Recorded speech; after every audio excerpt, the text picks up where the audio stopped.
Alright, looks like it's starting to go up now. This is going to be a fun one.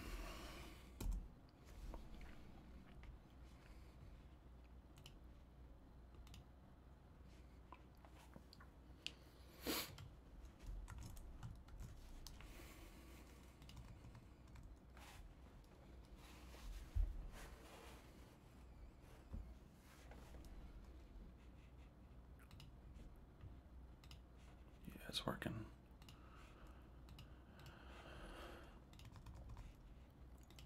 Breathe.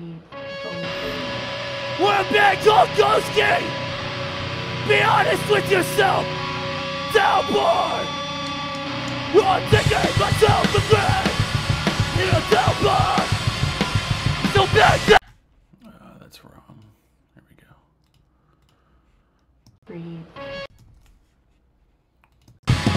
Bullshit's coming in gasket! And join up here to stop me! I think another look!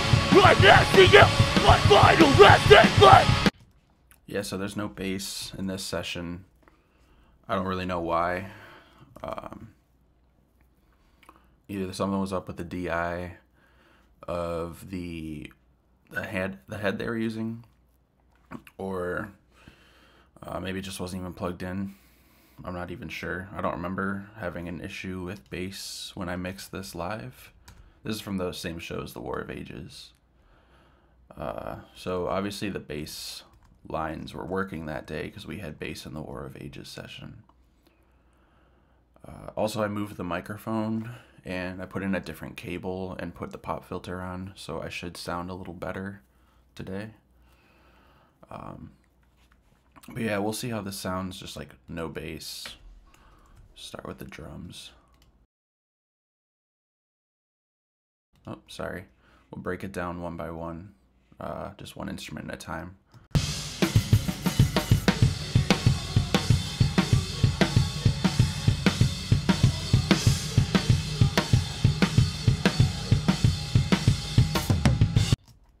Drums sound super clean. I really like the way these drums sound. Guitars.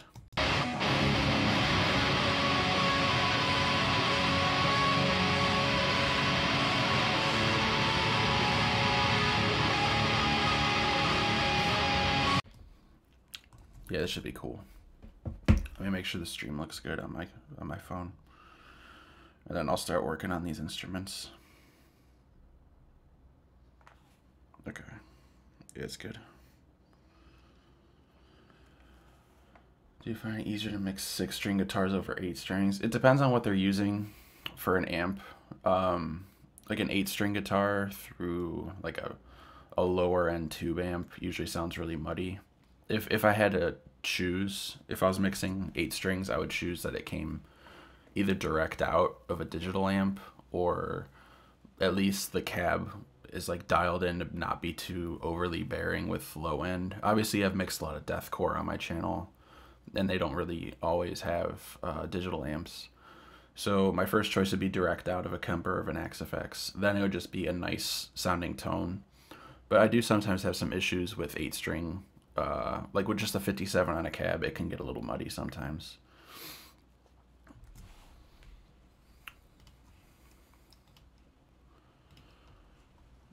So I'm hoping that I can keep the real kick on this session. This isn't really the type of band that I would want to replace the kick for.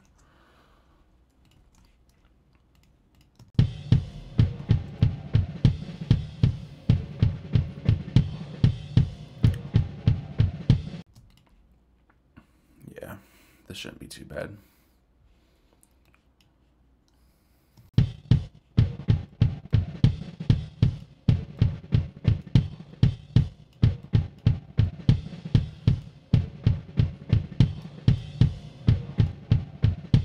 I don't want to gate this too heavily. Just enough that the cymbal bleed is backed off a little bit.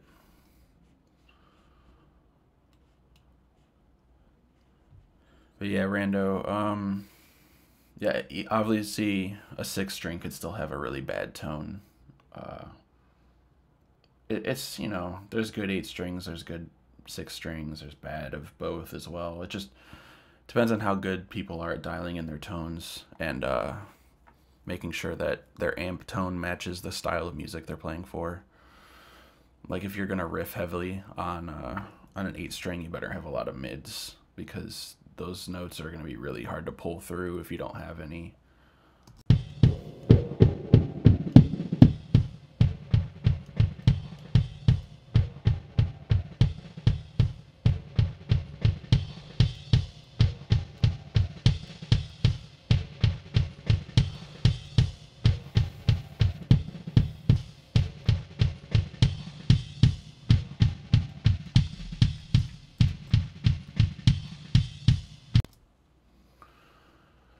Bermuda. Man, I don't remember how long ago that video was. That was... it's bad that I don't even remember posting some of these bands sometimes. I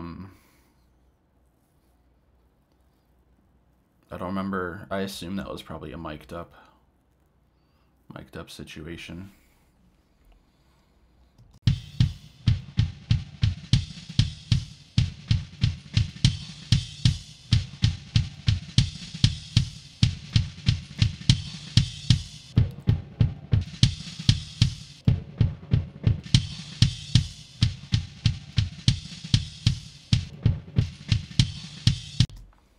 It's like a lot of snare bottom in this kick.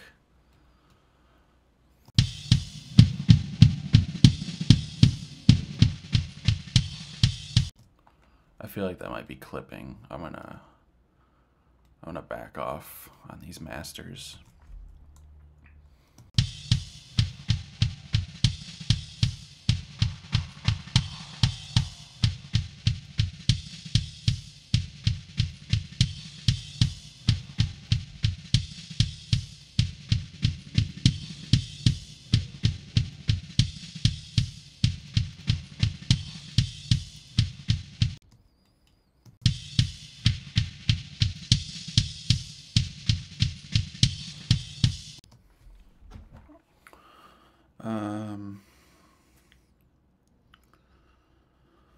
Let's see.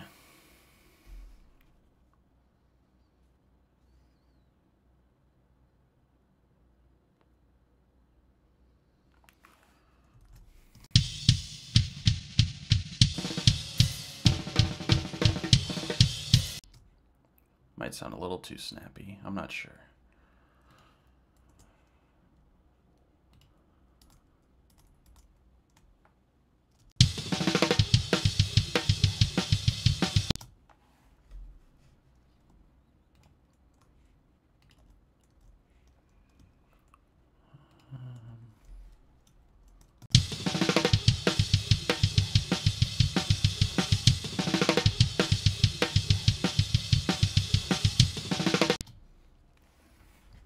We'll see how that sounds once the guitar comes in.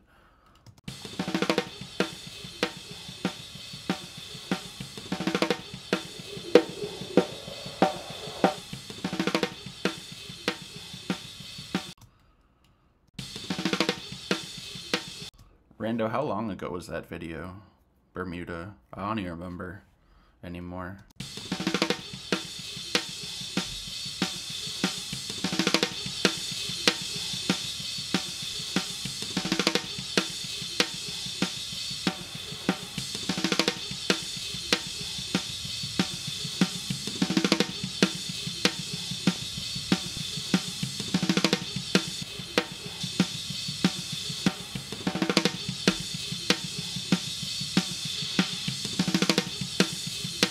It's crazy how sometimes moving the frequency up that I'm boosting kind of makes the cymbals seem like they're not being like bleeding in such an awful way, just because it's mainly like the shimmer and not so much like the clanginess of the cymbals.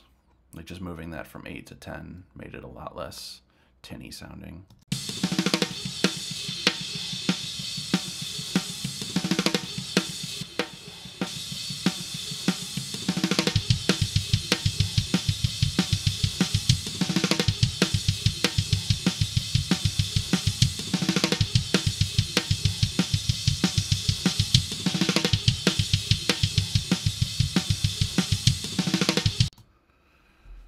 Oh, we used to have mic cutting out problems all the time before we bought a bunch of new cables and stuff. It's been definitely a long journey from those days. If that was a Line 6 pod, it could have still been a really good tone. You never know what you're going to get with a Line 6 pod. Some people really know how to dial those in. And some people sound like a Line 6 pod.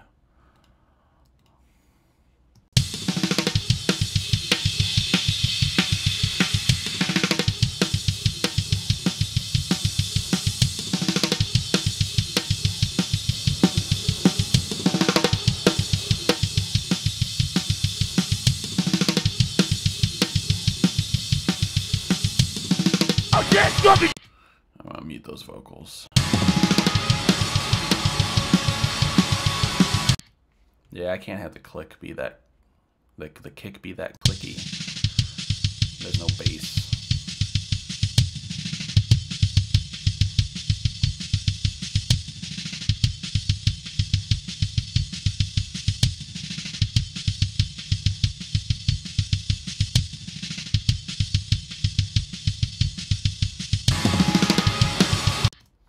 I'm mixing in headphones right now, or else you guys would hear my monitors. That's why I have this software. This is so that my AKG headphones kind of sound flatter. This is like this is the frequency curve, this blue one. I'll get rid of. So that's the frequency curve of my headphones. The average, because every headphone's different, just depending on the build. And then this is the correction that they add to it to make it as close to flat as possible. This is like $100 software because I have to mix in headphones a lot. I live in an apartment.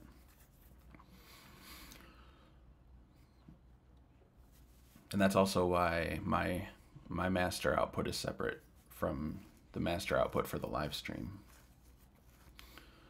So yeah, this is like the after. There's still a bit of a drop off at the end, and I can change it. I can like boost the bass if I want to hear more bass. Like sometimes I have this as my curve because it's a little closer to what I hear in my car.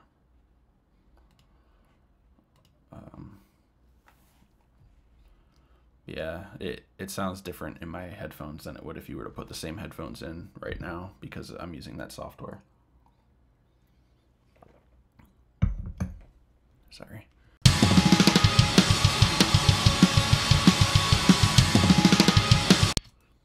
The kick's bugging me.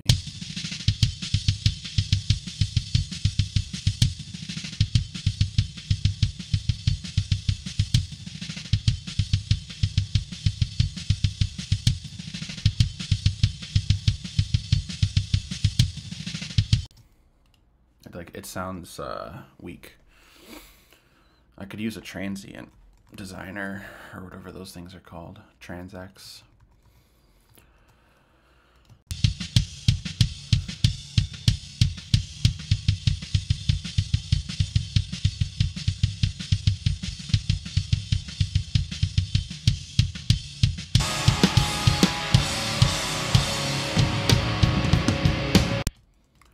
Well, we found where we can mix the toms.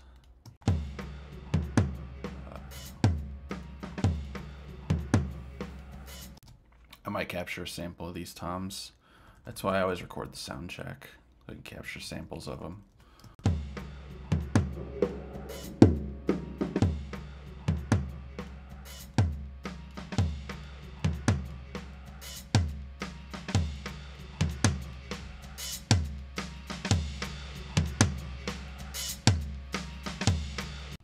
Oh, but when I do mix on monitors, I just have Mackie MR5s.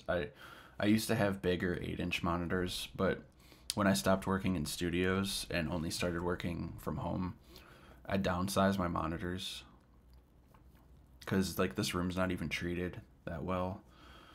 Hopefully I'll be moving in like 6 months and I can get a nice house with treated room that I can actually mix. I'll get better monitors. But until then, I'm just gonna have like smaller, they're good sounding monitors for the price, but I'm not gonna go crazy on expensive monitors if I'm in an apartment with like super reflective walls and ceilings.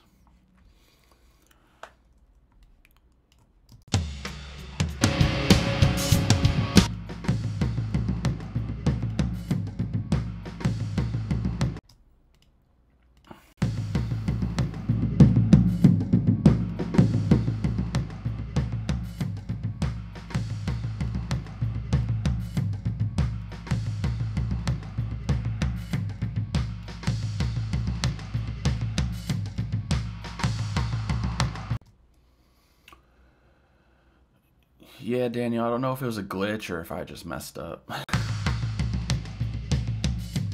I'm still going to mix Fever 333 this week. I just haven't pulled the tracks over yet. This is like, in terms of where I'm at chronologically, this is still September. Fever 333 was beginning of October.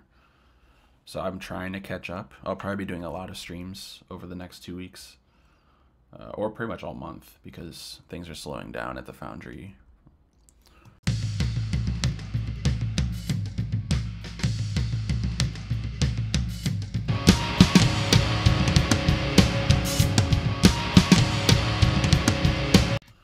Nah, it was probably my fault. I think I know what happened. I think I left the XLR hanging over their bass amp for them to plug the direct out in, and I think they just never did. So I should have just done it. I'll probably pull up the video file and see the XLR cable hanging over their bass head, and I'll know that it was my fault. I try not to pass the blame on the bands ever.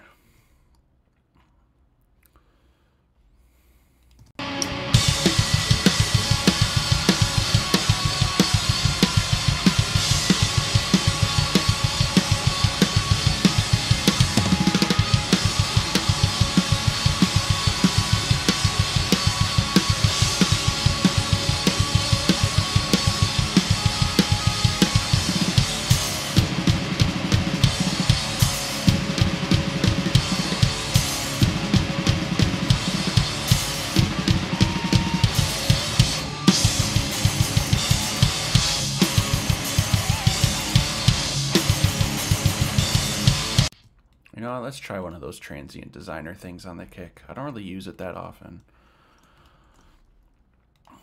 My understanding, it's like an upwards version of a compressor.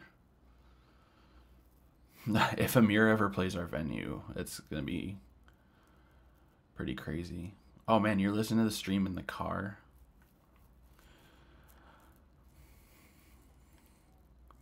Where is that at? Trans Multi or something.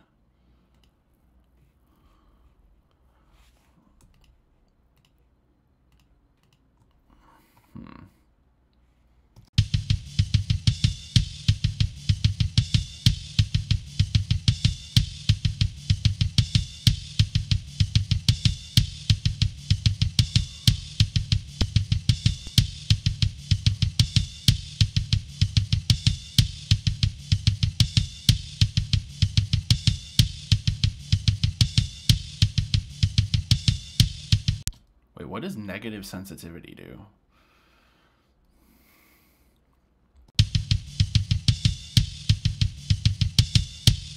All right, so the duration is how long the frequency has to exist for it to get picked up.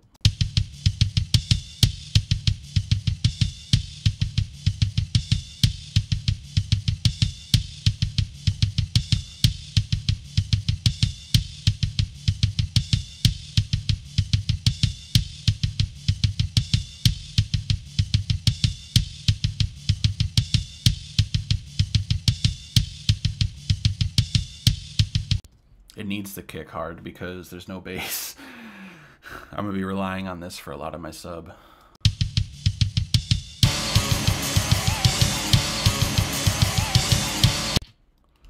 But now it's probably too snappy.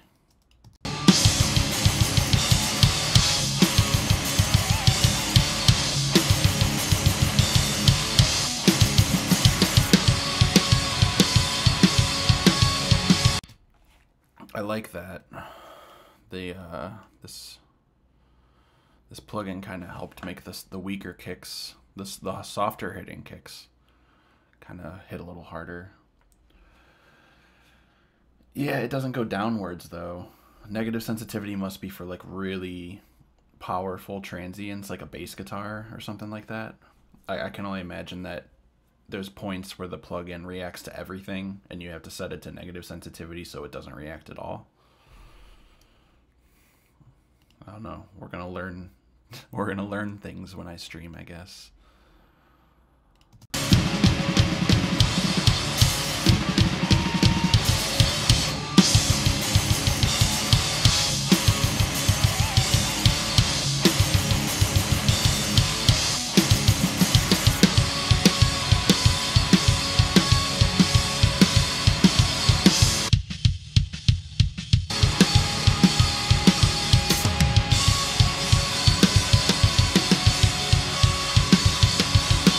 It's crazy that that guitar isn't mixed yet.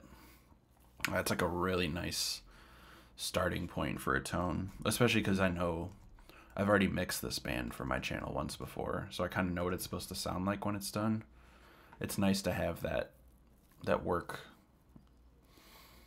Oh, Daniel, you were in the last stream. Does my mic sound better now? Am I the right volume? Oh, we're gonna do some weird stuff to make bass. We're gonna do. I know that the stage right, this one, guitar left, is the one that was next to the bass cab. So I'm gonna try to pull like bleed from the bass in.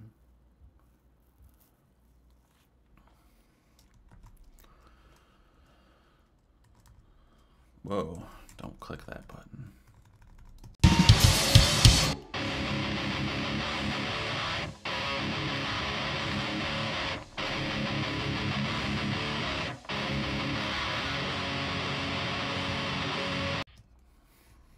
My only complaint about this tone would be that it's maybe a little too gainy for their chords, but it also sounds good in like a melodic hardcore. Yeah, I turned the master down. I could turn up the output of this a little bit. I have the expander set just so like if a plane goes by or something, it doesn't pick it up as much this time, because it's way too hot in here if I don't open my window.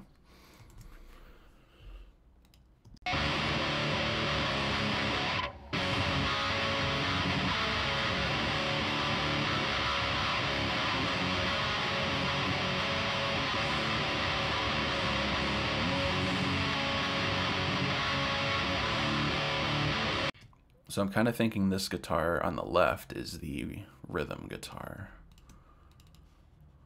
Make these different color real quick. I'm just leaving the bass track there for the lulls, I guess.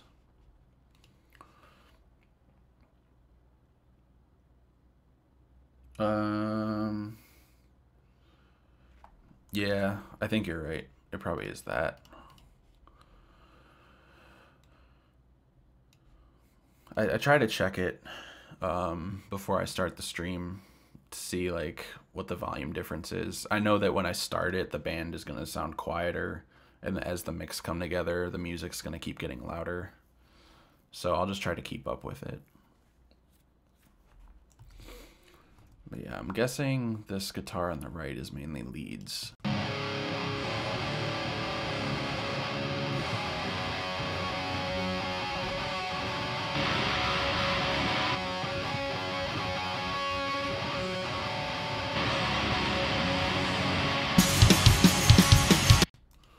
So let's do this. Let's take this guitar. Let's option drag it into the bass track. And let's see if we can do something with it.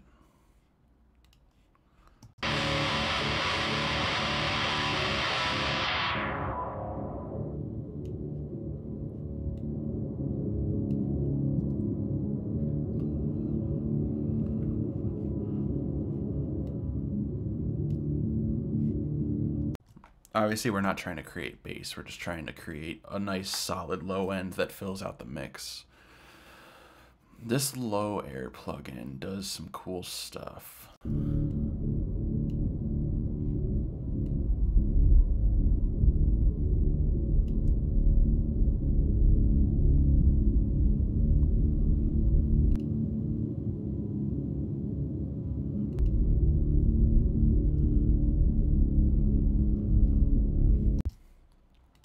I'm gonna do this really, like, I can stop and explain what I'm doing if I have to, but I'm gonna try to do as much with this as I can.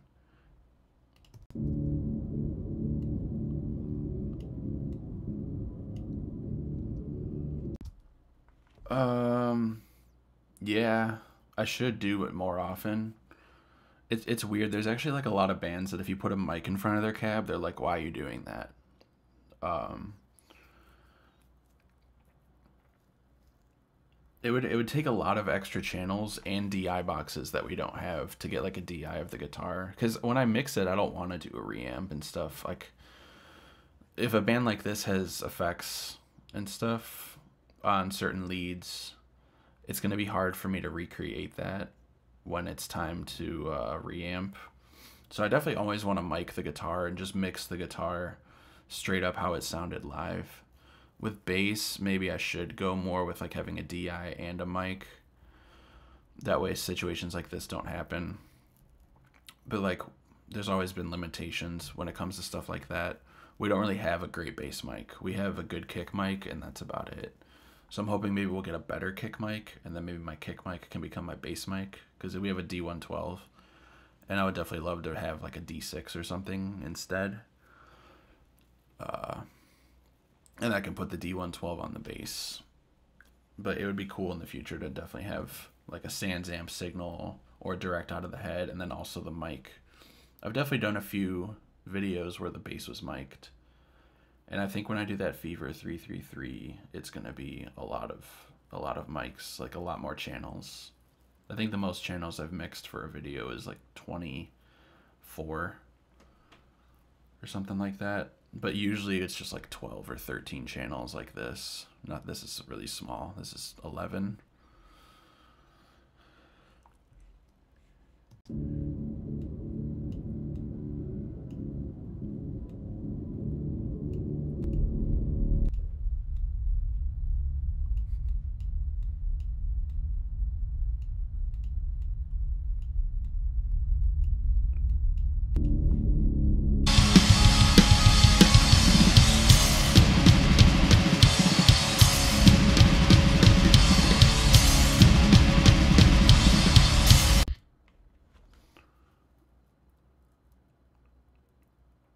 Oh, I've used those. Silent Planet uses those, and I think I've definitely done it a few. Um, the guy who's out on tour with Silent Planet right now, he uses those a lot. I'm mixing in headphones.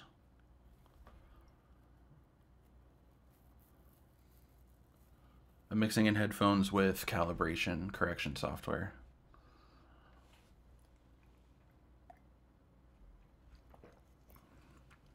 If we mixed on speakers, you'd hear it too much through the mic, and my neighbors would get mad at me. AKG K240s. Yeah, it's like the Wave software. I bought this for when it was on sale. I did a demo of it, and then they did a sale. I know Waves and another company have, there's a couple companies that make headphone correction software, but I like this one because they've got a bunch of headphones already. Like, look at all those. There's so many headphones to choose from with this company.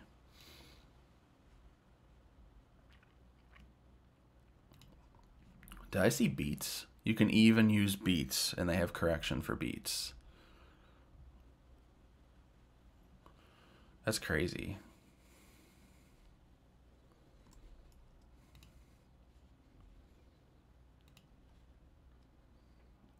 I would get a free trial first. They do sales like Black Friday, stuff like that, where they'll sell their software for less. And I know they've even made newer software. I think you can get this. You can get this for your phone now too. QC's Quiet Comfort with noise canceling on and off.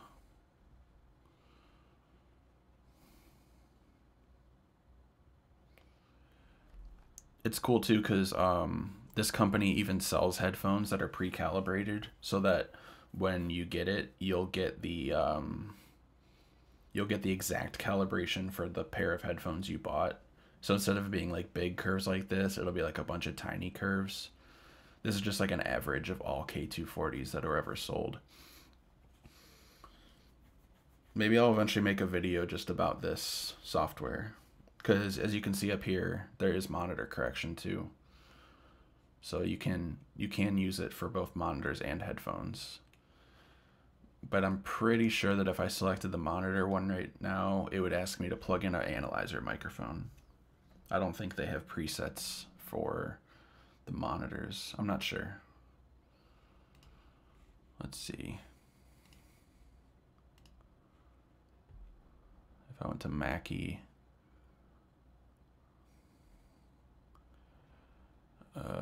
Yeah, these are all headphones. Wait. Yeah. But it's cool. Like, the first time I tried the demo of this headphone correction software, I remixed something I already mixed before, and it sounded better in my car than like the 8th mix I did on monitors with it. I listen to music on headphones a lot, so having like this correction, it barely uses any. There's even a version of the software that you can run. This is just the plugin, but it does come with something called system-wide that you can open. So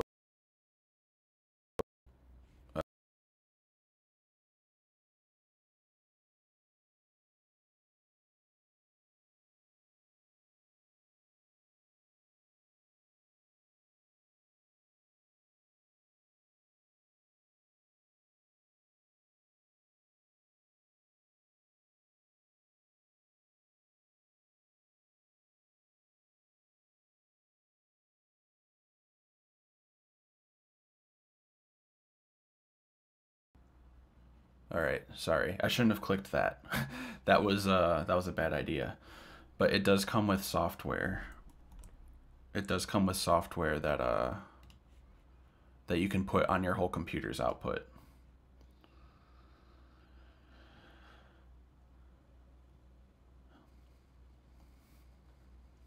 No, that's cool.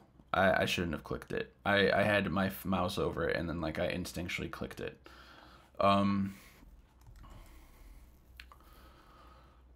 So yeah, if you buy it, it comes with a version for both plugins and for like your computer. So like I can listen to iTunes through it and stuff to get a good reference going. I've had it open with Pro Tools before, but I think the streaming setup isn't very cooperative when it comes to opening up iTunes.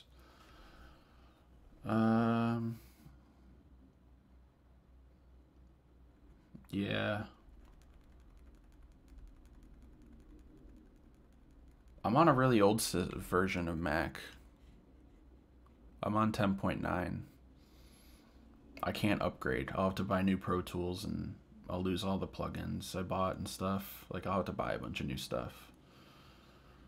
Because Pro Tools 9 only works up to this version of OS. So, okay, I'm still on an i5. I'm probably going to build a computer next year, though.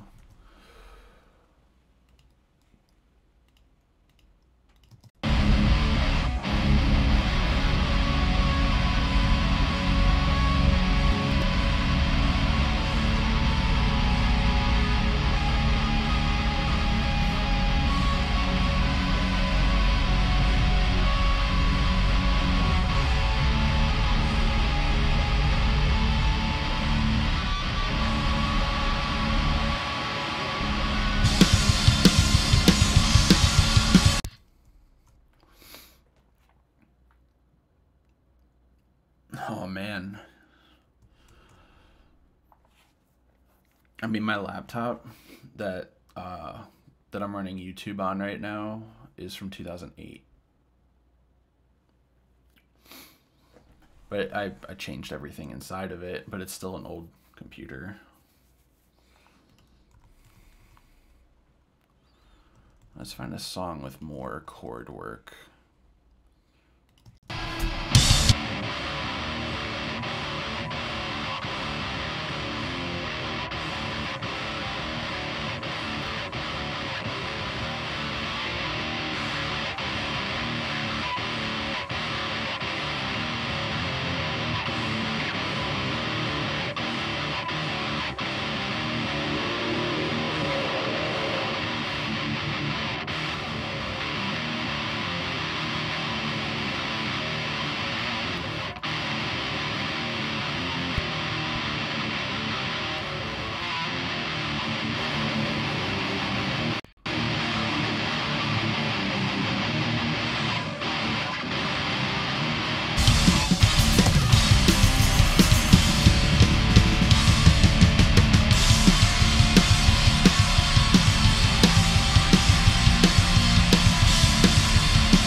The multiband plugin was just on the bass guitar or the fake bass, I should say.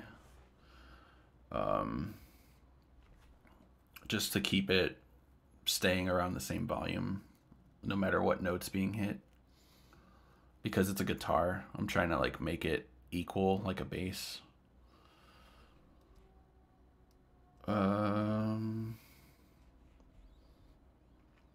Like, if I was gonna do guitar right now, yeah, I'll use it on guitar. I'd probably put it right before, so let's say I'm doing a standard guitar chain. I'll do an EQ here, then I'll do like a compressor here, then I'll probably put the multiband compressor, or I'll do the multiband second and then the compressor. But I wouldn't put it too early. Sorry about the police sirens. There's really not a... I try to use the simpler plugins first, if that makes sense. You're gonna get more phasing after the more complicated plugins. So try to do like your simple EQs first. Like I like to stick with this one or the stock EQ early. Yeah, that's Cleveland. That's outside my apartment. I live really close to the fire station. So yeah, I think it's better to put the multiband stuff on more things. Not like a bus that has more stuff on it. I know a lot of people put them on their master too. For low end control, people will insert them on their master. It's not that they're phasey, it's just that they affect a lot of stuff at once. I mean, the more plugins you use, the more phasey things get for sure. And then phase correction is just a nightmare when it comes to stuff like that. So yeah, let's just take the guitar we have.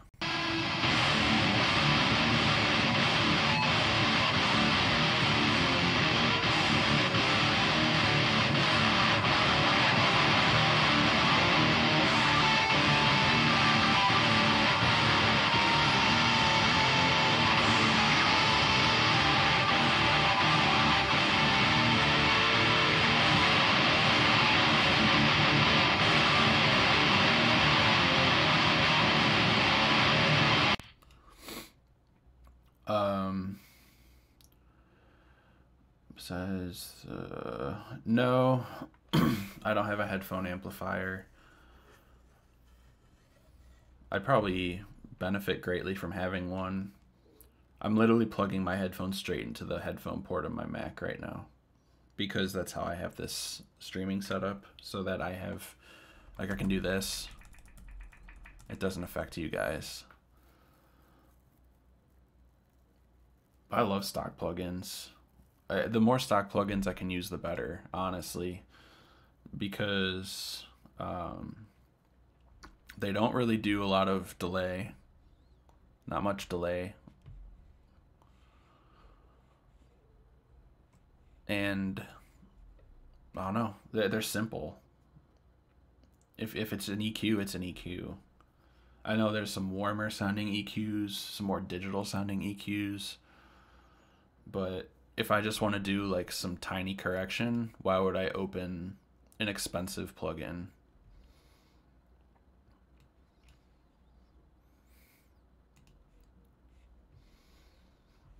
I try to save those for like the big time work. I mean, like, I don't know. I have more plugins than I need. I've learned that there's no reason to own hundreds of cool third-party plugins if you can get the job done with this. Plus, I think a lot of the expensive EQs aren't worth the amount of processing that you have to put into your session just to run it. Like if I were to put like what's the dumbest stupid EQ I have? I could use the Kramer. I use the HEQ a good amount, actually. Like, why would I use this? This just looks like a pain. I know, if I know what I want to do, why wouldn't I just do it? Instead of turning, what is this, like 18 knobs? I like the Q10. The Q10's perfect for killing frequencies. Really good for notching out.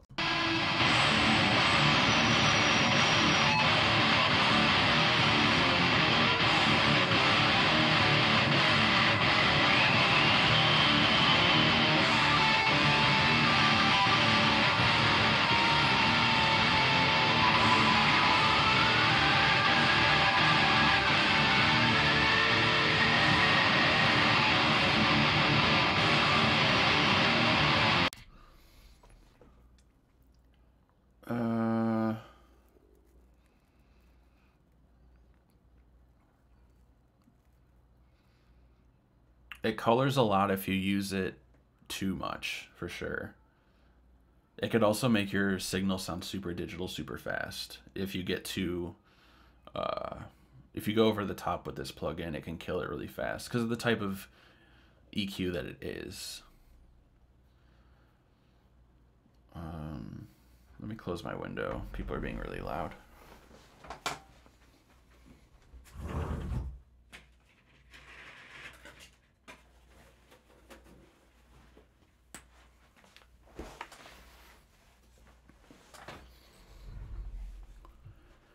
So yeah, we'll keep this. Why not, right? I would never really add much with it though. It may be very small amounts.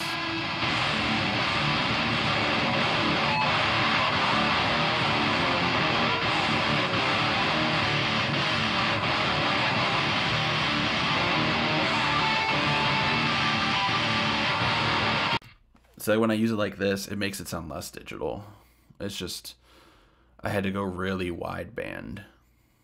And like if you do anything more than 3 dB of gain with it, you're just pulling way too much.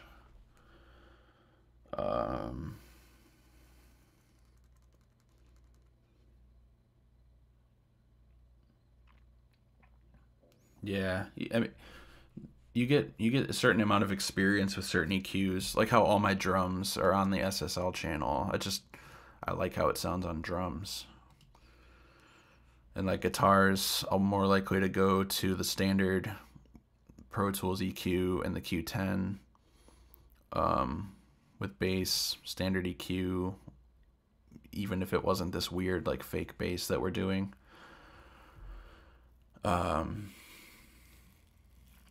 Yeah.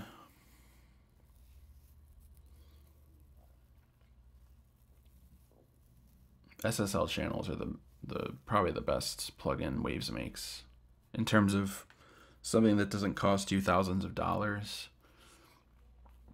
Plus, this literally looks like the board that I learned. I like L1. Yeah, so here's how I like to use this. Here's how I like to use the L1. I want these two guitars to stay the same volume. So instead of picking a multi-channel, I'll pick a multi-mono, and I'll just go to the L1.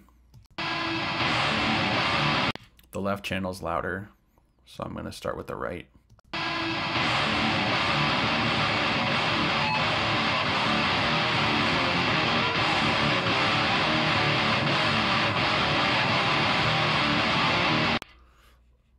And now if I feel like the left side is getting compressed too hard,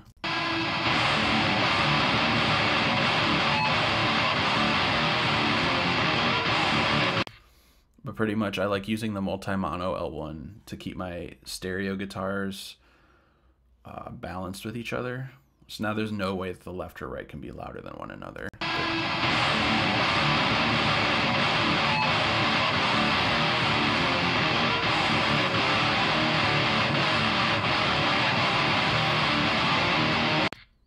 If I had done the L2 or the L1 in stereo, it would have been a little harder to get that individual control. It's the same thing as putting an L1 on each of these, but I'm just doing it at the very end. So the last thing I'm doing is limiting, because I really want to, like, I don't want to limit too much. I want it to be just the very last thing I do just for control. Yeah, I'll try to stream with the windows closed so people don't think that the cops are showing up at their house every 30 seconds. I live in a good neighborhood, but just really close to the fire station. I like live perfectly between a fire station and a hospital. So let's see how this is sounding.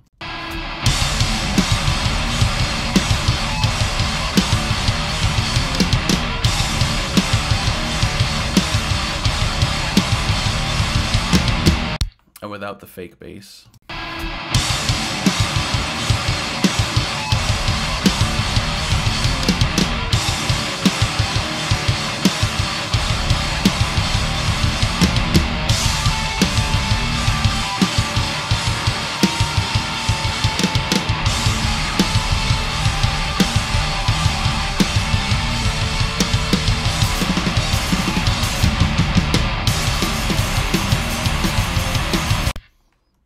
I think it's pretty good. Sometimes I'll have to pull up the analyzer just to see if I'm doing too much with the bass. That's like the only, I mean, there's a lot of downfalls to mixing in headphones, but that's the biggest one, is too much bass sounds pretty good in headphones.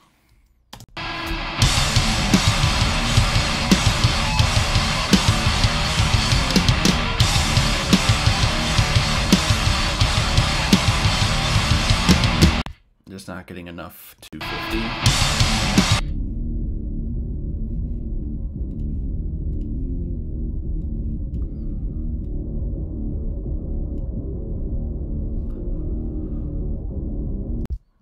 I'll use that C4.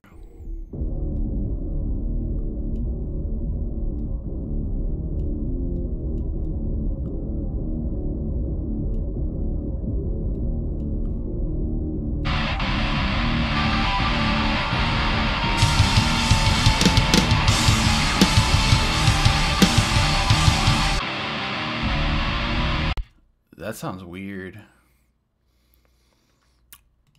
Like it's fine, but it just, you can tell this is this. I wonder if I delay it by a little bit, if it'll help.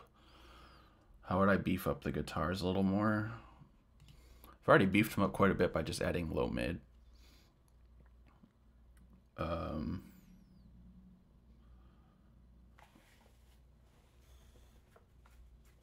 Yeah, that's because I put a limiter on it.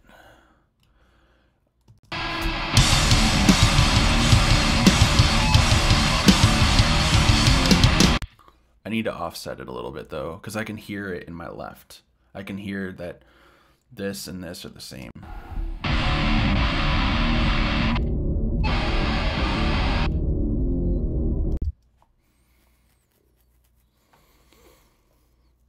The only problem with using an octave is that those usually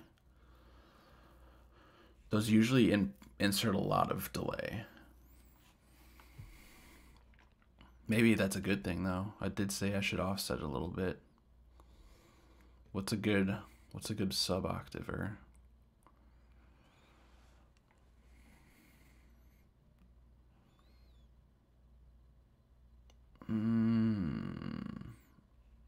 I'm gonna start by just doing the time shifter thing.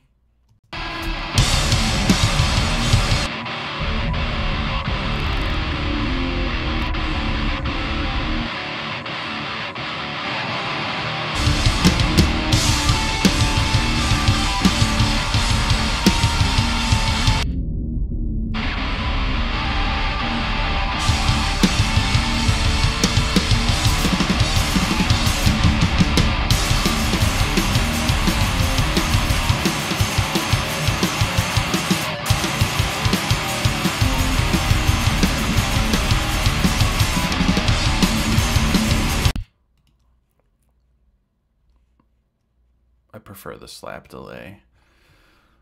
I like that I can just choose like 20 milliseconds.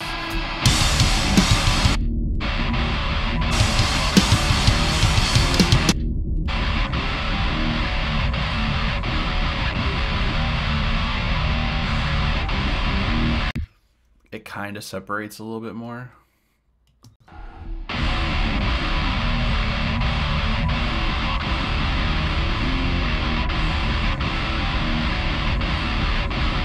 But at least it's very phase cohesive. Like between here and here, they're not really going out with each other at all.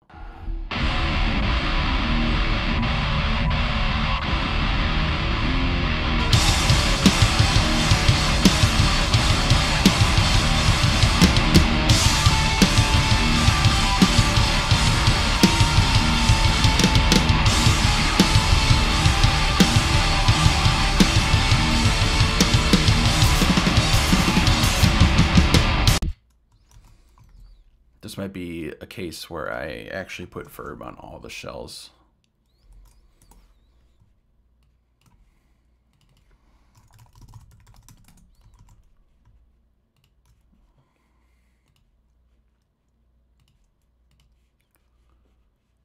What reverb should I use today? I don't really have a lot. I usually just go for the D verb because it's easy, like it's stock, but I could do like a large plate, I could do a medium room, large room.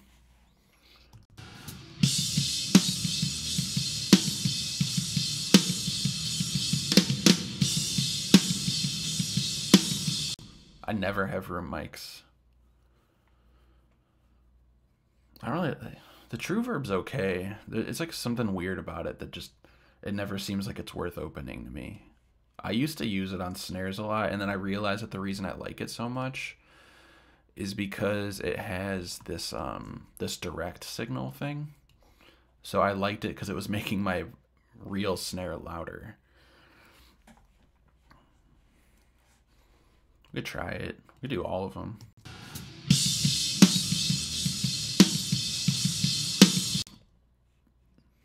So what do I want?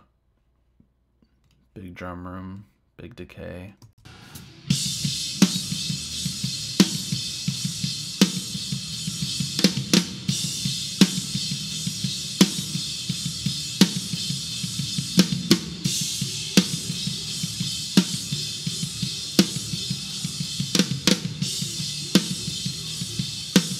So there's that, or this.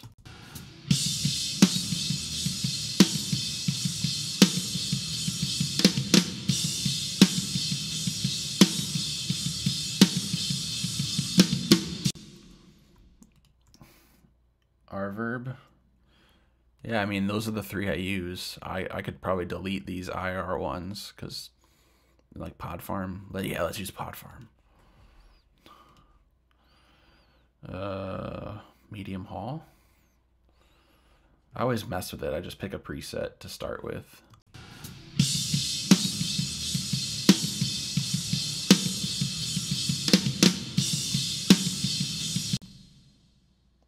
You just see the black screen? What?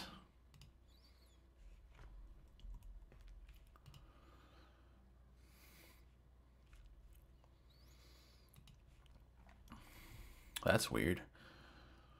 I need to get rid of the hotkey for the black screen then. That's some dumb.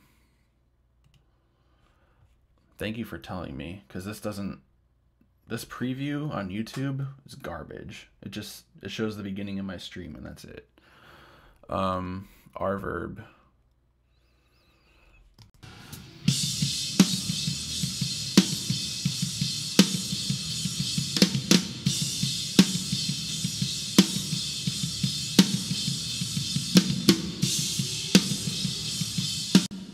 I will say that the Rverb is really good if you want that metalcore verb.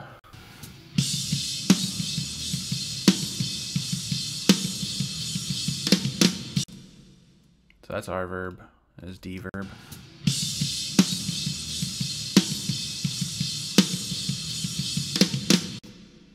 Sounds more like a chamber, less like a drum room.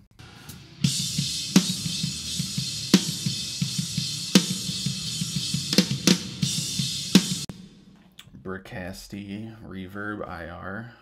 I'm gonna write that down.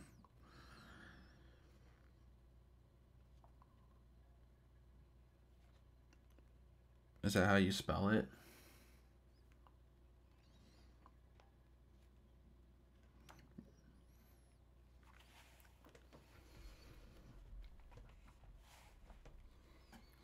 Yeah, that's cool.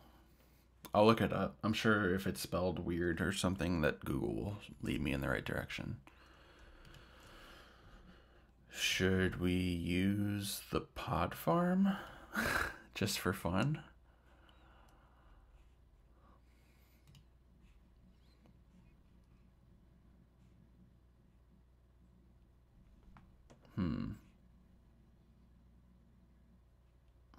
Yeah, I wish I could afford Steven Slate. I mean, I can, just, I don't know. What is in here?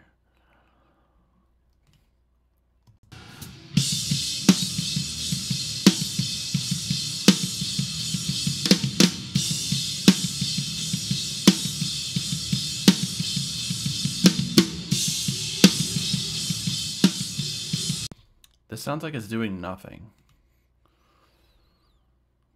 Does Podfarm even work with this version of Pro Tools anymore? What the hell?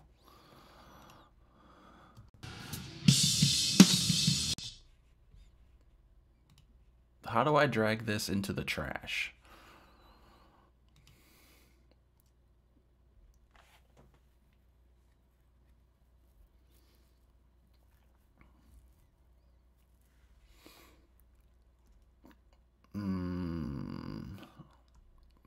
I think I like the true verb or the Rverb.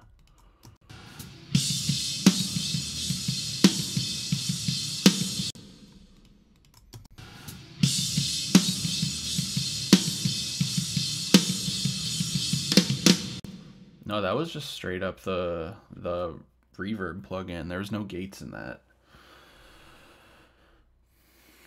I think the true test of what plugin I want to use is to hear all the shells in it.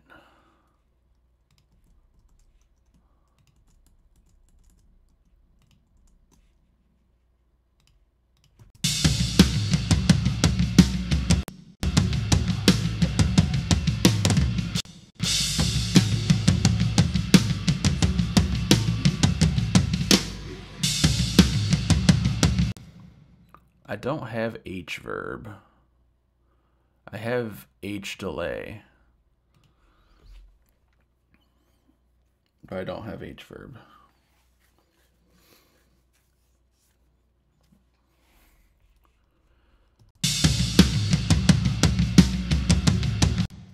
I think I have to put clip on the drums now.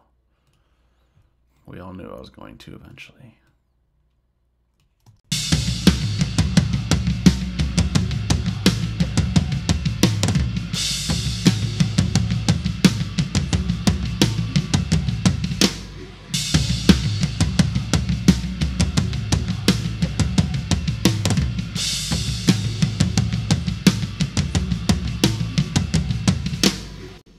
True verb's brighter, R verb's darker. Obviously, I just picked 2 presets and messed around with them. It seems like the R verb is pretty dark. Well, like metalcore snare bomb. Yeah, JST clip, the go-to for all my drums, just to keep them from hitting red. Makes them sound a little thicker. I've bought 4 Joey Sturgis plugins: Clip, Gain Reduction, Jason Richardson, and Menace. I don't really use Menace though.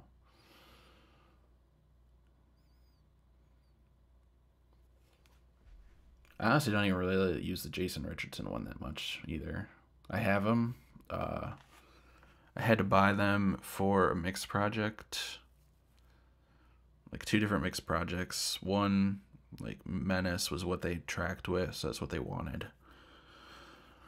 And Jason Richardson, just someone really wanted it on their leads, so we got it for their leads.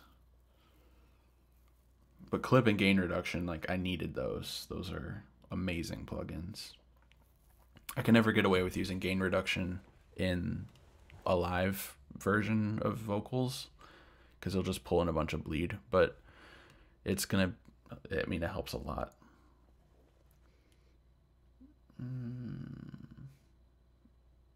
What else was in it? I didn't even know he had that many plugins 4 years ago.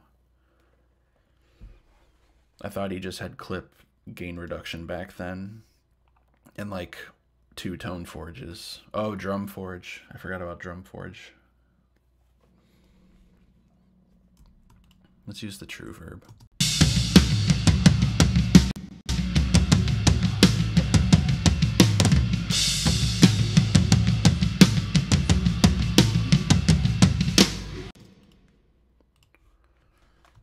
True verb's the winner.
Do you guys think it's killing the mix at all that the kick drum's not always hitting super hard? Or do you think it's fine because like it's more natural?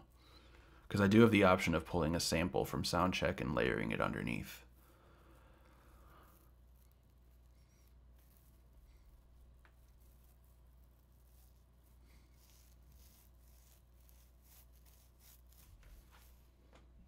I'm out of coffee.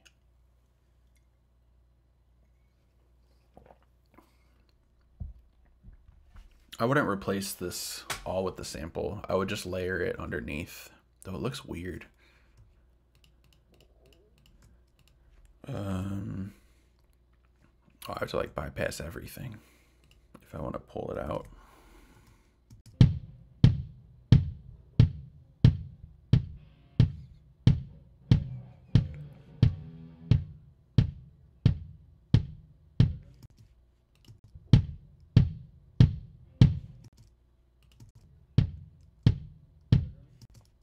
It had to be one of those first three.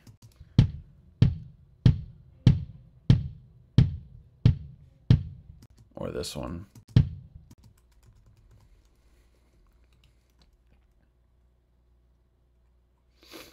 Yeah, I don't think I'm going to do it. I think I'm just going to accept that it's like kind of a more natural sounding drum set.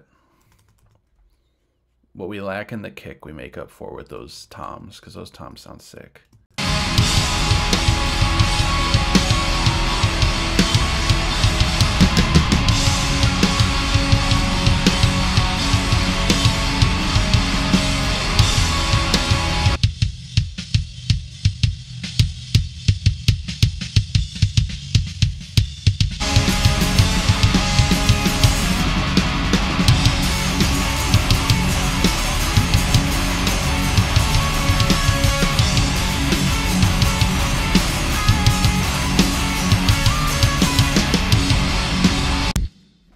My only fear of parallel compressing the kick is that there's a lot of snare bottom and a lot of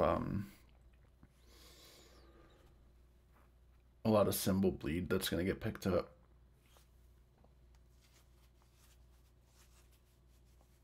Yeah, I just clipped it harder.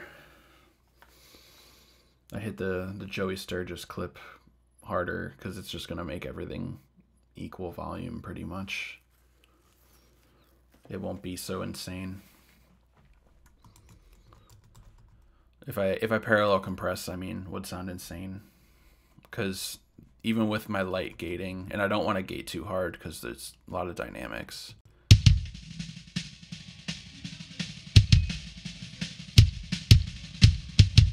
It almost sounds like an 808 now, but I need to see what these samples are real quick. Should just be like reverse guitar and stuff. I had a glimpse of death. Void. Nothing forever and ever. Am I playing Resident Evil? And then it was quiet. I was alone in my mind for the first time in weeks. It was exactly when I didn't need to be. I could probably just make those loud and it would good. Just like in between song stuff. I'm constantly out of fear of deportation. This country's all I know. It's the land of the free. The borders are my prison bars. I really do live for each moment where the world stops spinning. Yeah, I agree. It's too much work. Breathe.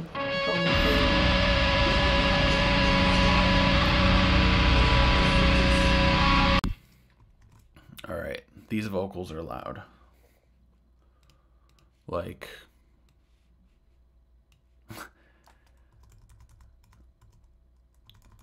really, really loud.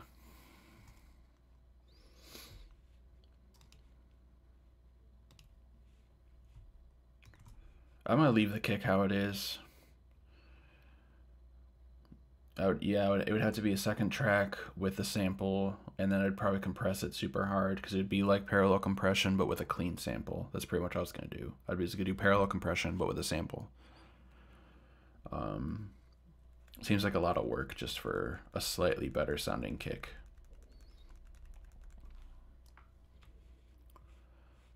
So I'm just gonna back off this a little bit.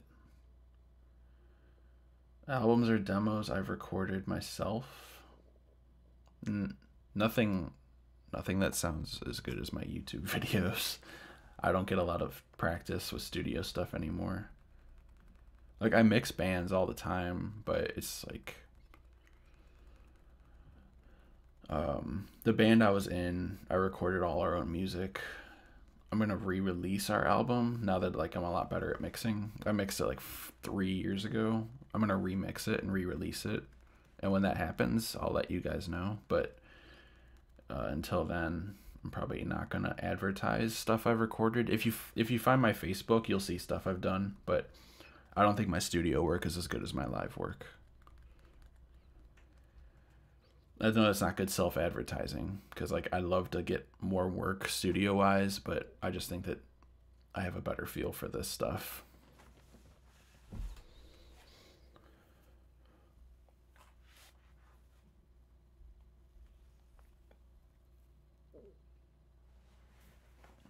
I do like doing studio drum covers and stuff like that, though. I like doing that.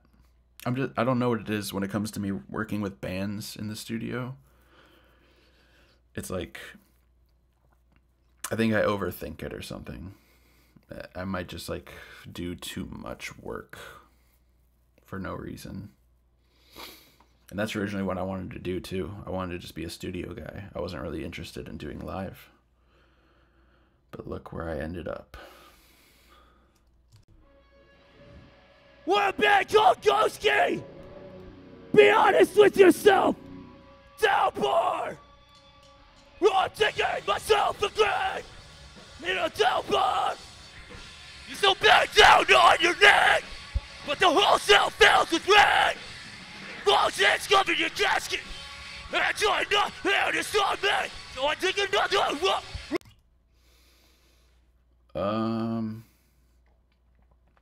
Well, I mean, a lot of bands pay me to do videos like the ones I do for my YouTube.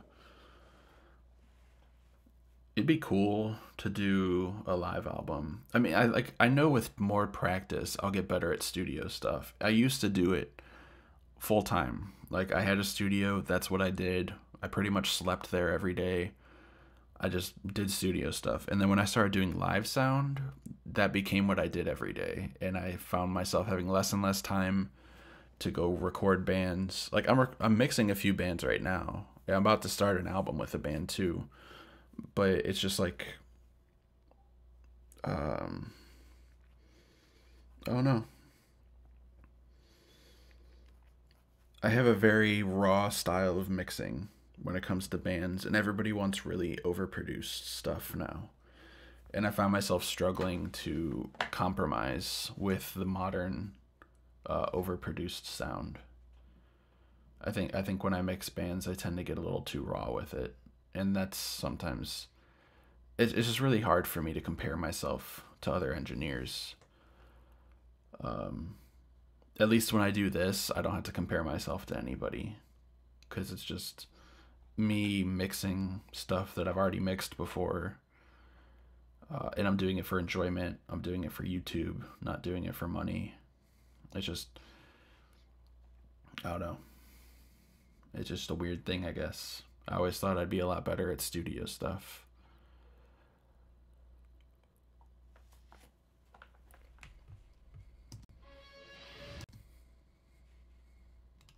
You still bend down on your neck, but the whole cell fills with rain. Long hands cover your casket, and you're not here to stop me, so I take another walk right next to you, my final resting place. From our alongside the earth, my casket is a dirt.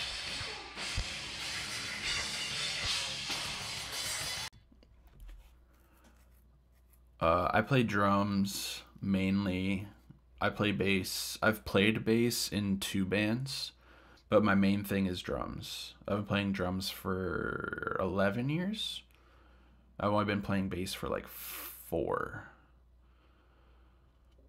But I've also, the last band that was like my band, I wrote most of the guitar in like our later material. I know how to write guitar, I just don't know how to play it. But I wrote a lot of guitar.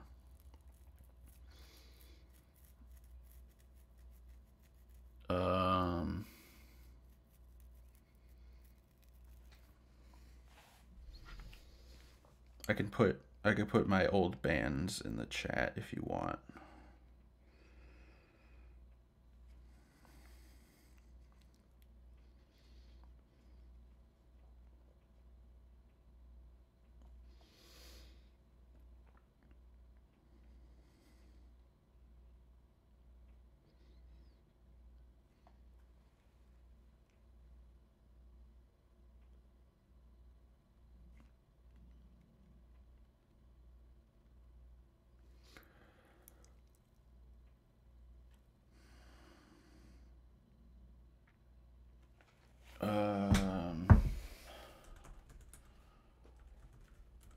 All this stuff is really old mix-wise.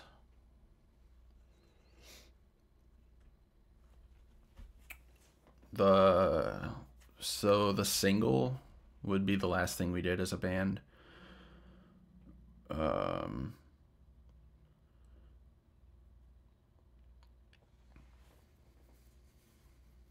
yeah, I mean, I'm always down to try. I definitely like mixing bands.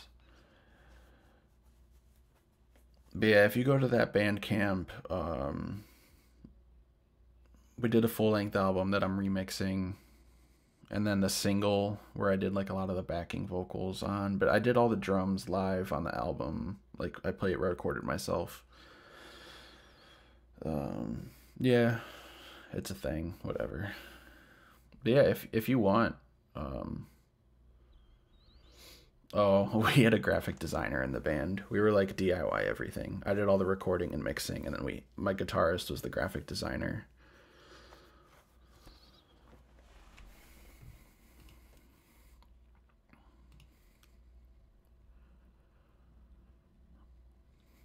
I guess not everyone has that luxury, but it was nice.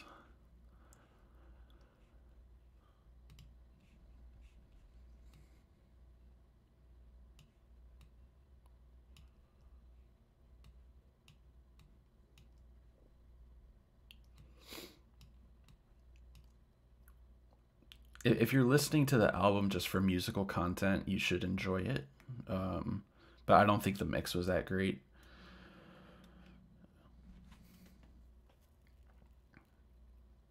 Yeah, I always do test mixes for free. So if you send me multi-tracks, you'd have to send them to my email address or something, which I think is on my account somewhere on here. But yeah, I always do a test mix for free.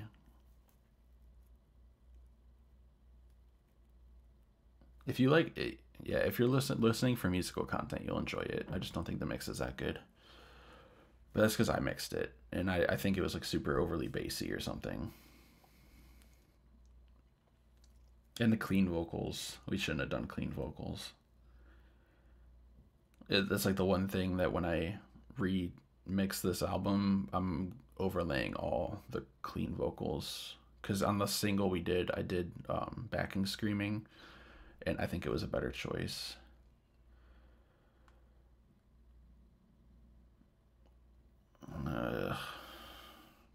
Yeah, they probably recorded everything analog and mixed it old school or something, right? So we're breaking!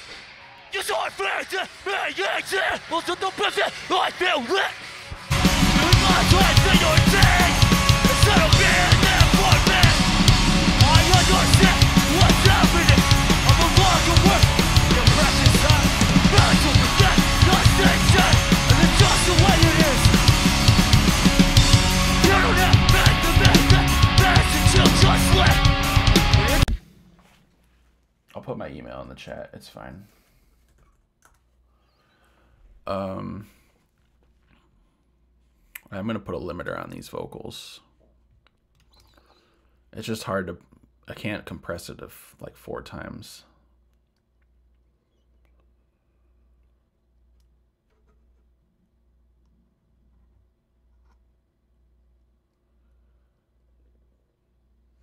So loud. Every time I do a mix for people, like even my own band, it's just like make it louder.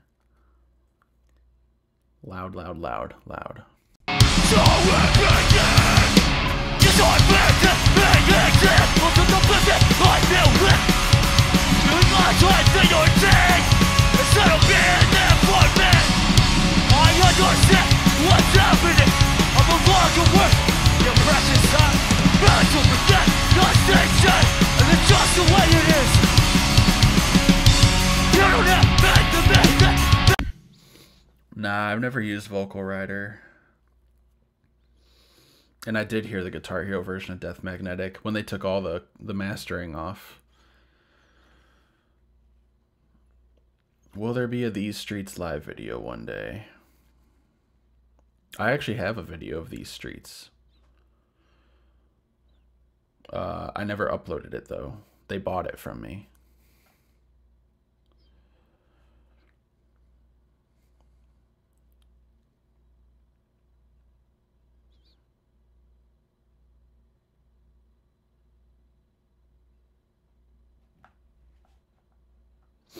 The next bands I'm doing that are in that realm of music would be Judiciary and Vane. And I guess Zayo, if you consider them hardcore, not metalcore. But yeah, I never really used Vocal Rider. I've looked at Bass Rider and Vocal Rider. I think I deleted them. Where I didn't even buy them. I know at one point I had them, but I think I didn't like them. Yeah, mastering is where I usually hate doing studio stuff. The mastering part always kills me. I feel like I always like the mix, and then the mastering I hate it. Stoner doom bands.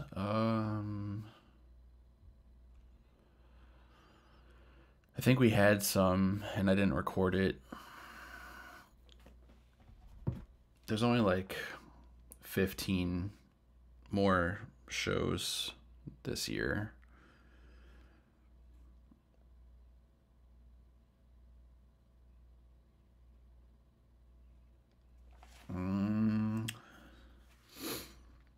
Let's see.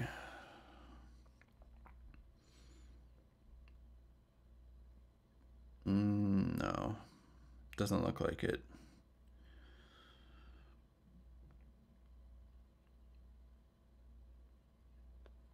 Within the rest of the year, it's mostly local bands.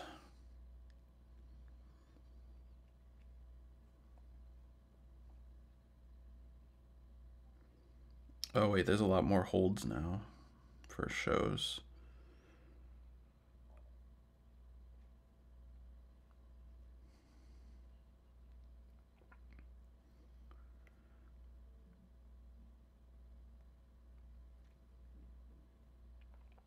But yeah, not too much.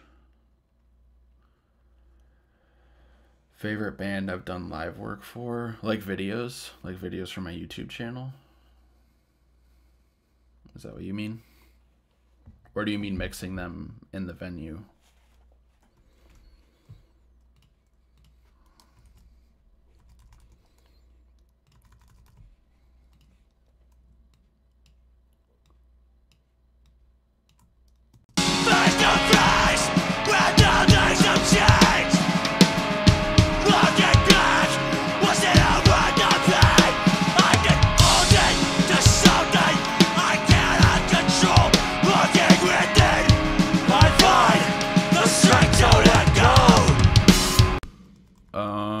I really like the video I did for,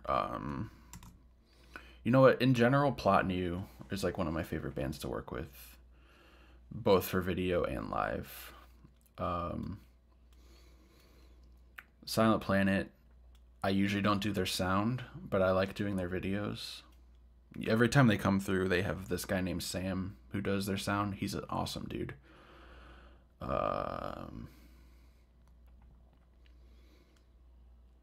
Era is fun to mix, but they usually have a sound guy. So like for video, Era is a sick band to mix.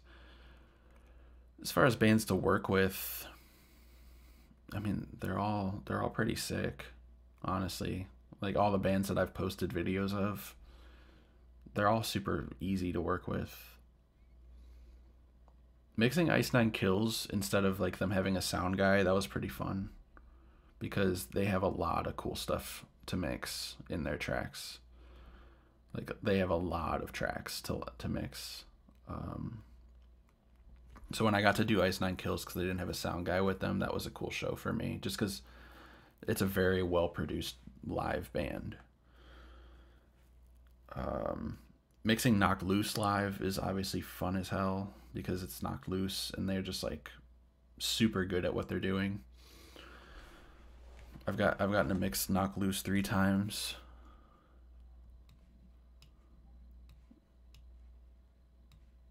Yeah, I'm taking shortcuts on these backing vocals like I usually do.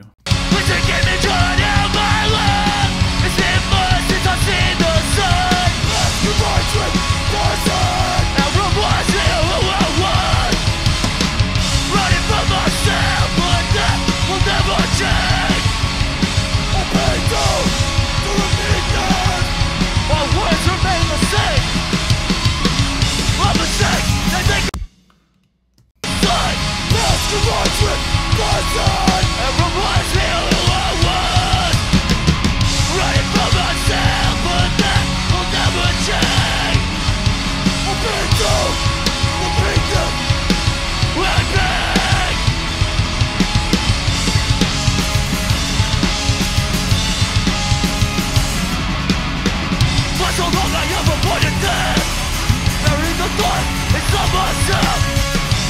retribution for the things I've said.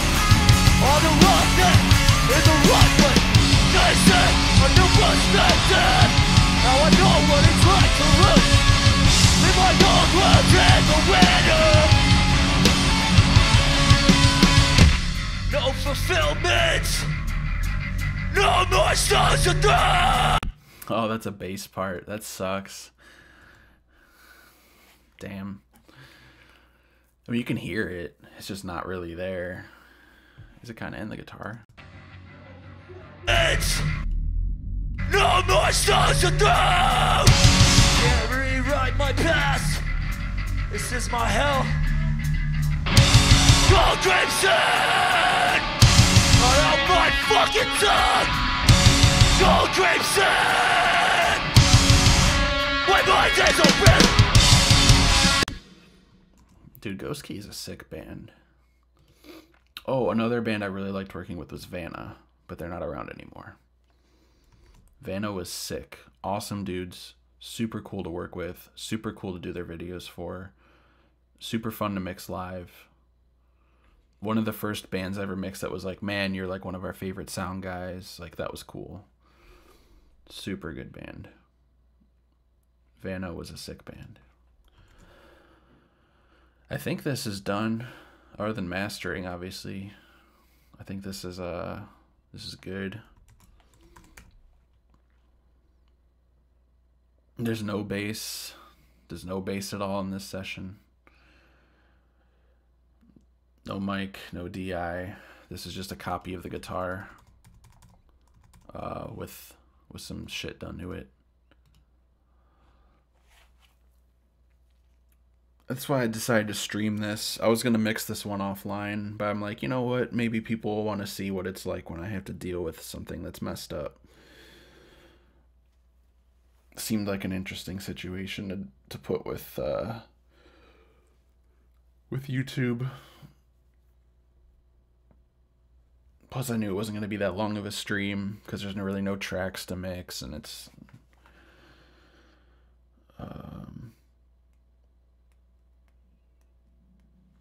Dude, he's just super loud.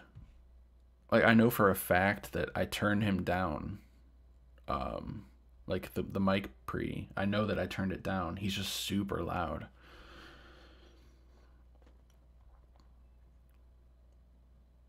Here's his talking volume right here. Because he talks between songs.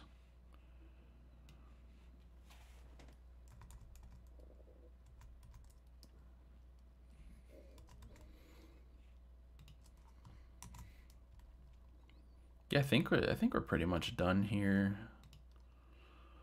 I can like listen to one whole song through if you guys want.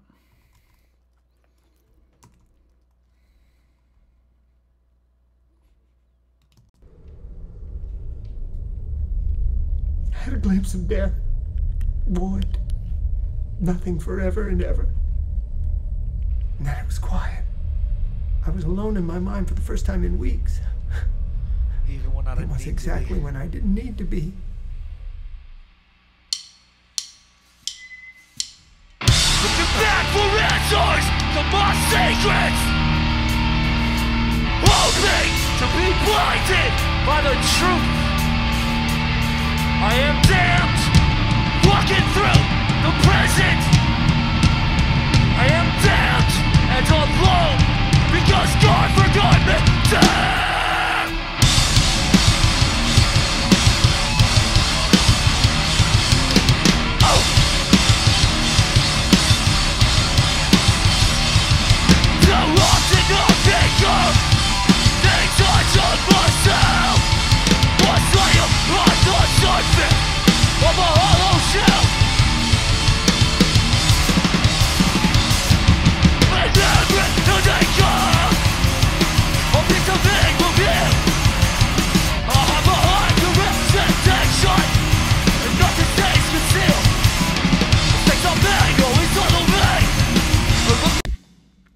That'd be fun if I recorded the bass. Yeah,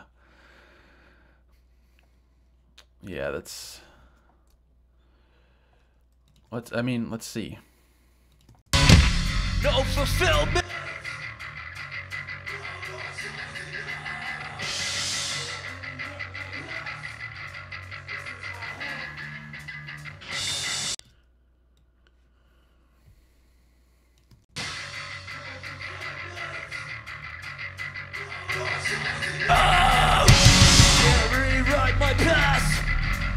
This is my hell.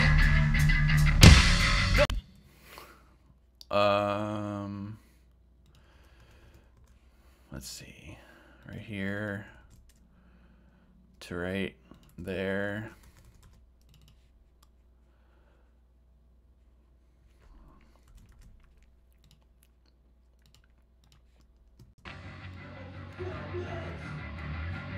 All my stars are through.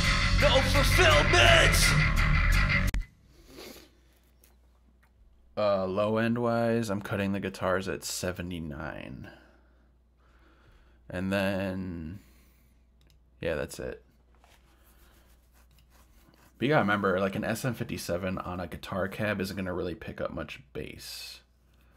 Where am I at in the Foundry during shows? I'm in the sound booth. I run sound for all the shows. I hit record on my GoPro from the phone. And then I hit record on my computer in the sound booth before the show starts. Do you guys want to see the list of all the shows I've filmed so far? Because there's a lot.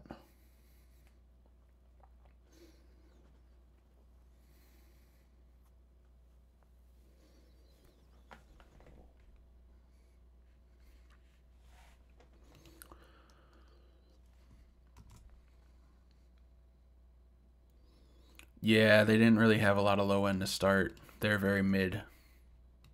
Here's the raw guitar.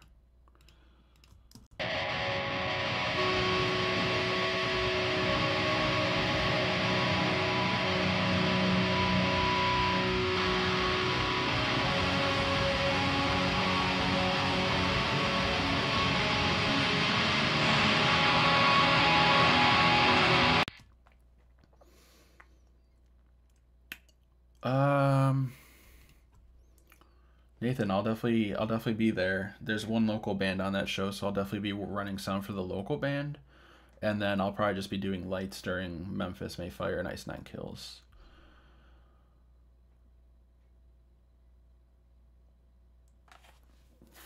All right, I'll put up the list in a second. So I'm not going to use the R bass. I'm going to use the Vitamin.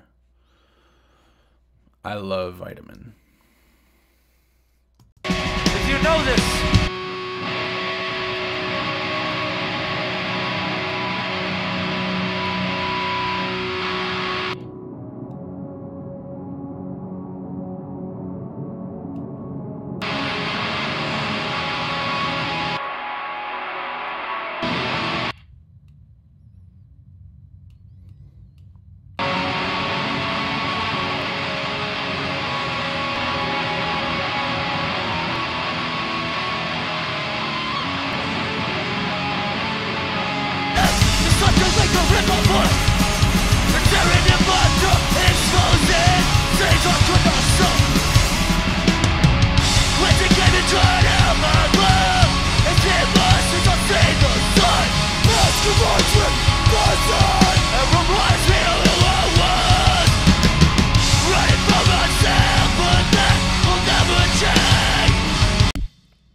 Vitamin is cool for like bad tones. Like say you get a really garbage guitar tone because you mic'd up like a 10-watt practice amp or something like that, and it just sounds like fuzz. You go into the Vitamin and you choose this band.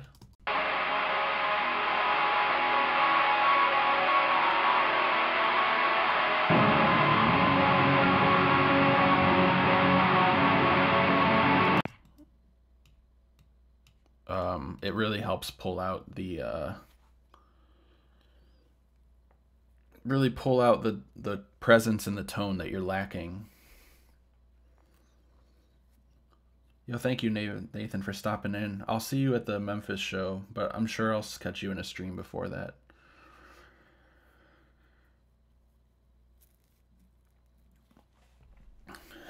The Lord's work. It's just fun, man. I do this for fun. Maybe one day I'll have enough people following me on YouTube that like I can make some money off of it. Yeah, it's a multi-band harmonic enhancer is how I would describe Vitamin.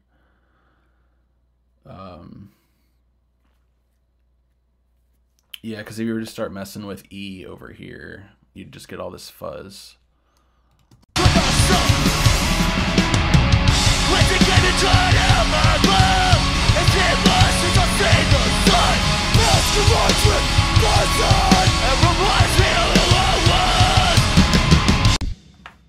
So it made it thicker. Like what we did with the mid and the low just made it sound thicker.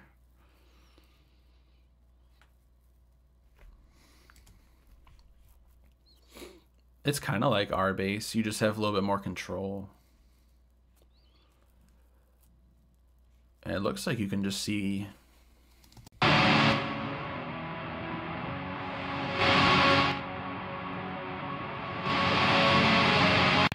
So I guess since you can pull this direct knob all the way, you can do it in parallel processing if you want. If you don't want to do it directly on the channel, you could make a parallel track where it's just this.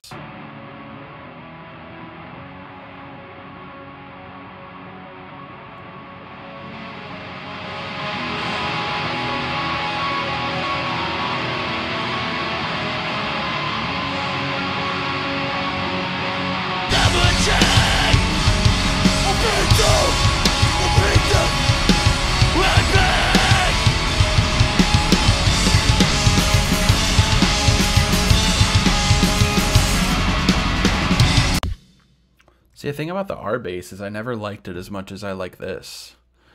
This is like, I don't know. This is meant for movies. You put this on explosions to make the explosions rumble the theater. But I really like how it sounds. So we put it on that bass track, right?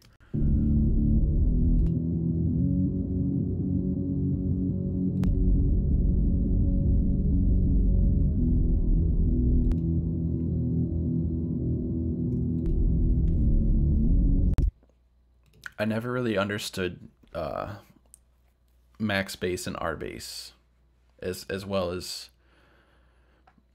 I'll pretty much always put this on a thin sounding bass track.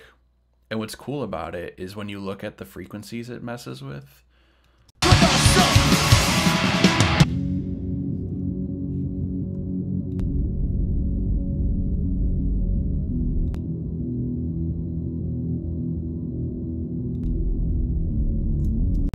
I like that it keeps everything from like 63 down just flat, because that's really hard to achieve in a mix.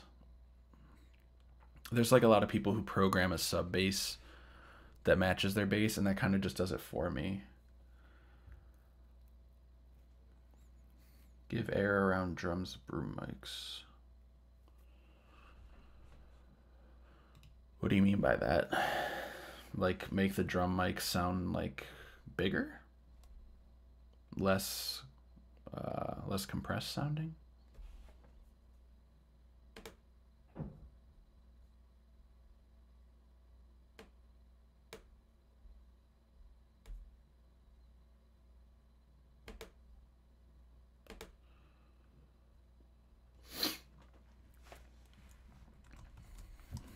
So yeah, that bass section. I forgot that's what we were doing. No fulfillment, no more stars to go. Can't rewrite my past. This is my hell. So we can do it here too. No more stars to go. Oh man.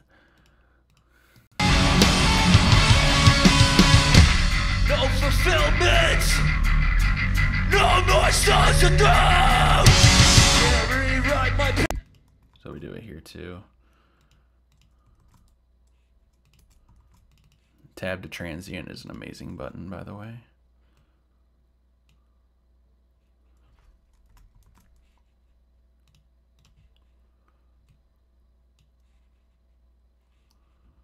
More stars to go. Can't rewrite my past. This is my hell. Go Gravesend! Out my fucking tongue! Go Gravesend! When my days are red!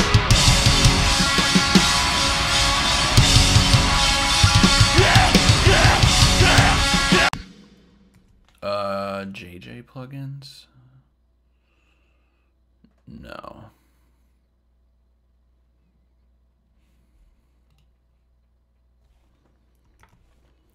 I think that made the bass part a lot better. If we turn off automation, we can hear the difference. No fulfillment. No more stars to throw. Wait, why is it still doing it?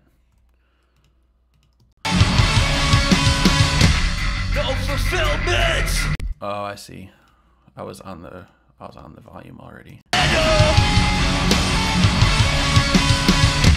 No fulfillment. No more stars to throw. And now with it back. No fulfillment. No more stars to throw. Can't rewrite my past. This is my hell. Go Gravesend. Out my fucking tongue. I think I tried them. I don't think I felt any need to buy them. Usually the way I get to try plugins is I just go to someone else's studio and they have all the plugins already. I mess around with them, and if I like them, I'll buy them. If I don't like them, I won't. Like even from the Chris Lord Alge plugins, I mainly just use the LA2A, the LA76, and then the bass. I don't really use all his plugins. I never use the Kramer plugins. I just feel like enhancing plugins can be done with the right side chaining and like parallel busing and stuff.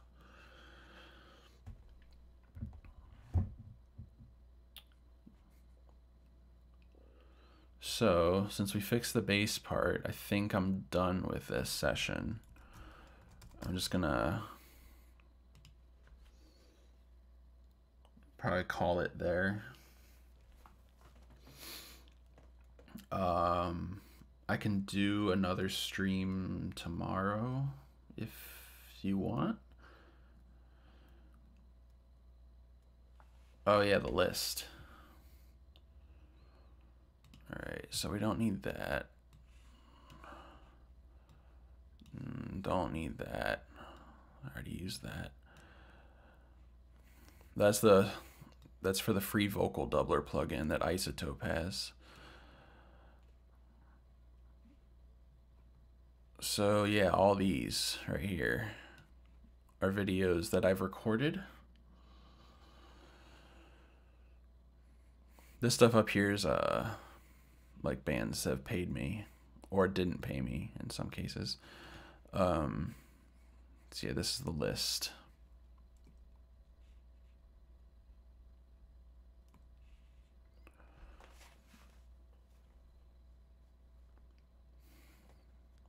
Every band on this list has been recorded, both video and audio. Just doesn't mean that it will for sure happen.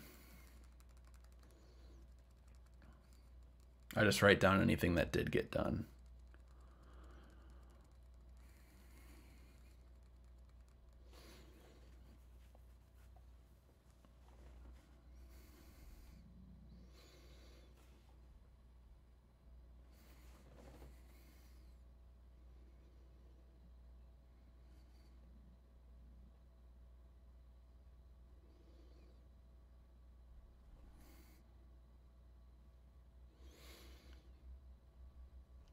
So this one's pretty much done.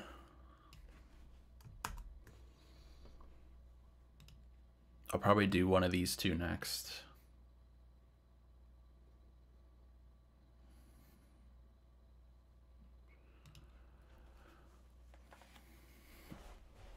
This one is a board mix.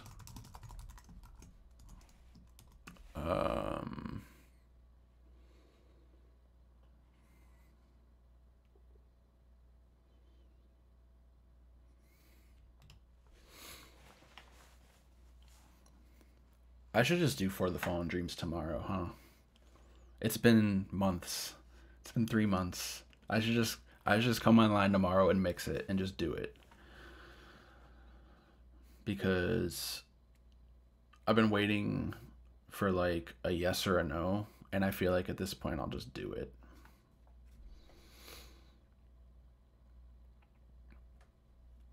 Because like first day of tour, and like maybe they didn't want anyone to see it, but I think it was good. Like I've been listening to For the Fallen Dream since that album came out, and I think it sounded fine.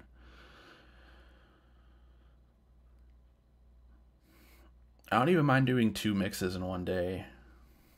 There'd be a downtime where you can't hear the mic, like when I'm switching sessions, but we can definitely do 2 in one day. I don't mind doing a 4-hour stream.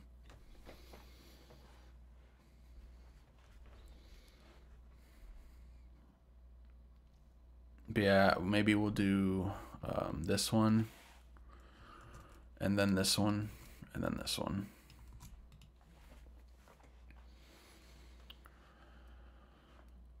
I don't know if I'm gonna do this spill canvas drum cam. I did it for fun, but I don't think it was. I don't think it came out how I wanted, and I don't think it would necessarily be.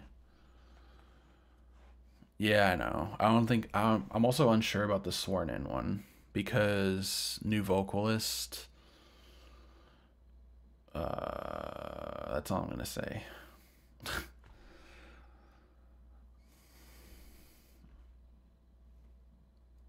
I mean, I can do it.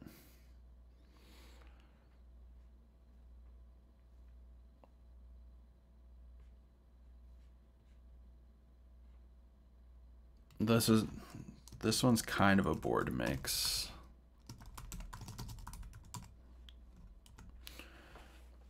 I don't know if you guys have heard of Within Destruction. They're from Europe. That I had to record that band when I heard them check. I'm like, okay, I need to record this band. They're like a deathcore beatdown band from Europe. And this was a sold out show. This was a sick show. This was a sick show. This was a sick show. Even this show was sick. Oops.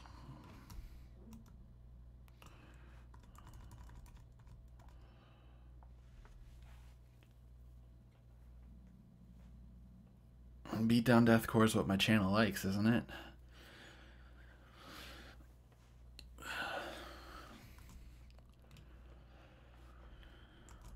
Alright, so I think I'm gonna call the stream there. I'll try to do one tomorrow. Tomorrow's my other day off this week. And I've got some stuff I need to do during the day, but maybe I can do a later one, like starting it around this time instead of ending it around this time.